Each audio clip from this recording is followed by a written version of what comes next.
Allen and Robin, does Jimmy Rogers stay with this slower team, or does he make some adjustments and bring in some quicker people? McHale and Mahorn get tangled up, and here we go.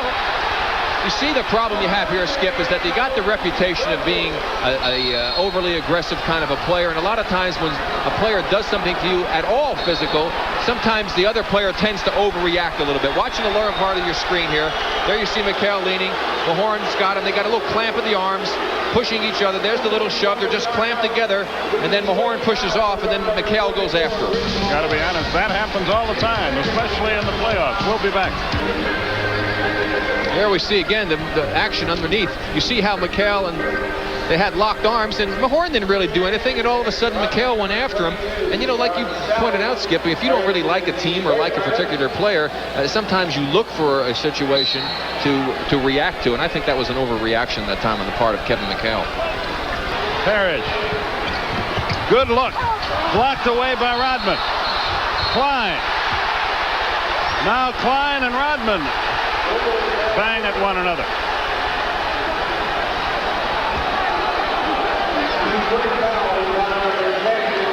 The foul is on Rodman. Again, we're going to see a bit of an overreaction this time on the part of Klein. I thought Parrish could have drawn the foul right there. There's a nice block by Rodman. Now Klein takes it away. He's grabbed once. Now he's fouled. Then he's held on to. He's just got him. And see, an overreaction on the part of Klein. You know, get your hands off of me. Rodman really didn't do anything that was even close to being Looked like he was dirty. trying to catch him. Boy, that got a dandy going there, too. Klein. Rodman pushed off. That's yet another foul on Rodman. And that's the penalty now. That's 5 against the Pistons and none against Boston. So they can be very aggressive for the next 2 minutes and 9 seconds if they don't foul in the act of shooting. So look at Reed trying to get position against Lambier. Reach in, foul on Lambier. He's going to have to come out of the game. And J.R. Reed.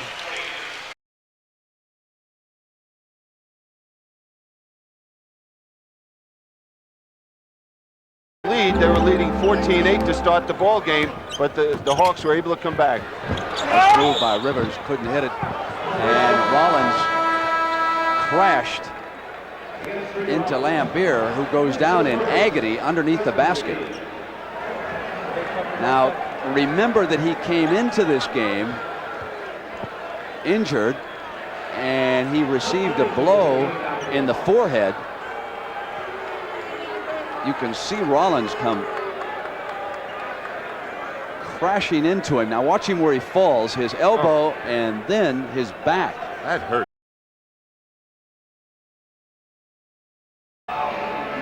Bill Lambier aches all over. Came into the game with a sore back. Now he got blasted in the head by Tree Rollins, but it's playoff time and you go. Lambier, three-pointer on its way. Oh! At the buzzer. Bad back, headache and all. Bill Lambier makes like Isaiah Thomas. I made like Dudley Bradley. I wonder if he practices his three-pointers too. It's 34-20 offensive instructions. Watching for the picks and the screens. Whitman left alone, and he's not the guy to give daylight to. Tree Rollins and Isaiah are ready to go at it. Now what happened was Isaiah tried to fight through Tree's screen. And look who stepped in there, Joe Dumars. He says, lay off, my friend. And now they'll get it sorted out. We're live at the Omni in Atlanta. I'd like to welcome. We just had a little incident, and Billy Cunningham alongside me. Sort it out for us, Billy. What did the officials finally decide with Tree Rollins and Isaiah? Well, they didn't call anything. They just wanted to make sure it's under control. Now, one thing I remember, there was a game, New Jersey against Detroit, a year or two ago. And now we see that post-up play, and all of a sudden Isaiah got a little upset and literally carried the team, scored something like 30 points in one period. Now here he goes. Underhand scoop shot. You You're don't right. get great players upset.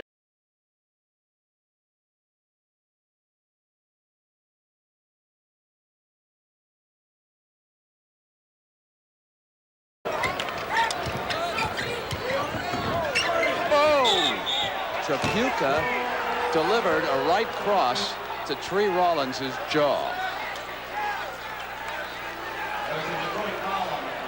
good call by the official. Kelly just was not going around. He was going through Tree Rollins. And here we'll see him coming off the screen. Here's Kelly underneath the basket right now. And he stepped outside, and as he was finishing up when he hit him, he accidentally hit him with the right cross.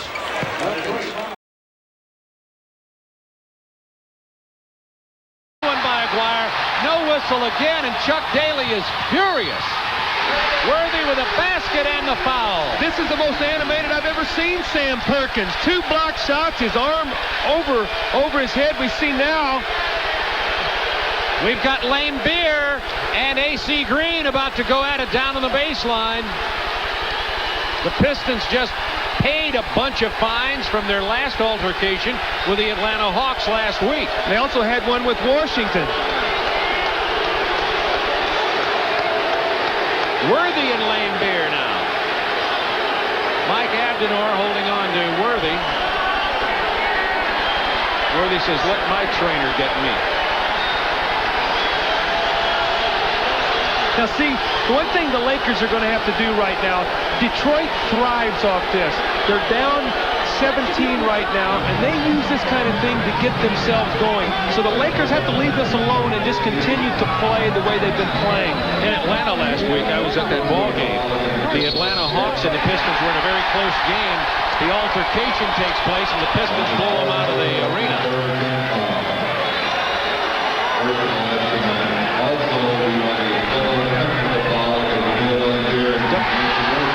Double technical against Lambier and Worthy.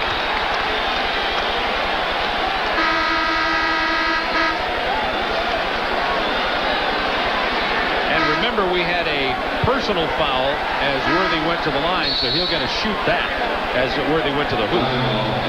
Now Detroit has called timeout. Worthy will shoot a free throw. When we return, I've got everybody up on their feet here at the Forum. Lakers 78, Pistons 61. Well, everybody's calmed down at the Forum now as the altercation was interrupted by the timeout. The Lakers continue to lead. Here's what happened on Worthy's field goal. All right, now you're going to see Lambier. There he takes the foul, a hard foul, and Worthy takes exception to it. Now there's a new rule as we're going to see the guys, you know, as they start to get into it. There is a rule now. They took away the breakaway foul. They now have a hard foul or flagrant foul rule where it can be 2 shots and possession of the basketball out of bounds, or it can be 2 shots, possession of the ball, and an ejection.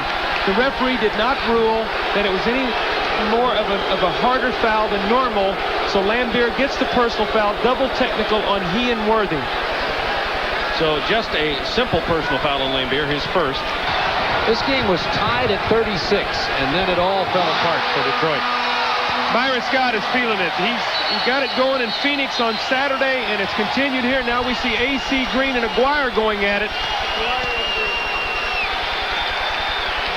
A.C. Green walking away from it. Aguirre following him down the court. Showing some maturity. A.C. Green last year, or 2 years ago, got very excited in the playoffs, and as a result got out of his game. This time walked away from it. Smart thing to do. And now Aguirre gets the technical. Maybe Vinnie Johnson.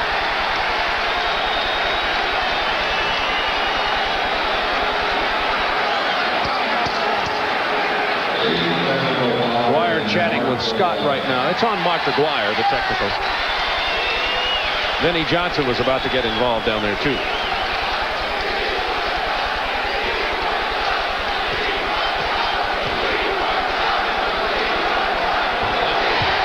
Magic Johnson connects on the technical. Magic with 21 points tonight. Smart move, get Magic out of the game. I like this substitution. You don't know what's going to happen in this last 4:40, and the officials better stay on top of it. Parrish fakes, goes to the hole, fumbled away, but a foul. That's 13 foul against the Pistons. No fouls, team fouls against Boston. Watch again as Robert Parrish is going to give a good fake twist the head. It got Sally out of position, and he was able to make the good move to the basket, drawing the foul. Voilà, faute encore une fois assez violente, plus de peur que de malheureusement, mais ensuite on commence à s'intimider un tout petit peu avec les regards, avec les gestes. with help from Terry Moles. Here's Orlando Woolridge. And Colonies is hammered by Charles Oakley. That's a flagrant. No hesitation by the officials on that one.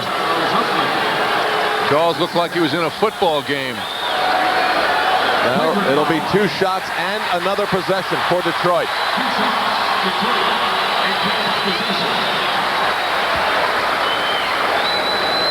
Olden Colony's taking quite a fall, but you know, I got to credit him. He's been a hot guy in the past when it comes to physical play, but he took that shot and didn't bounce up with his fists flying. He's a 7-foot guy. How about that for mobility, the way he bounced up?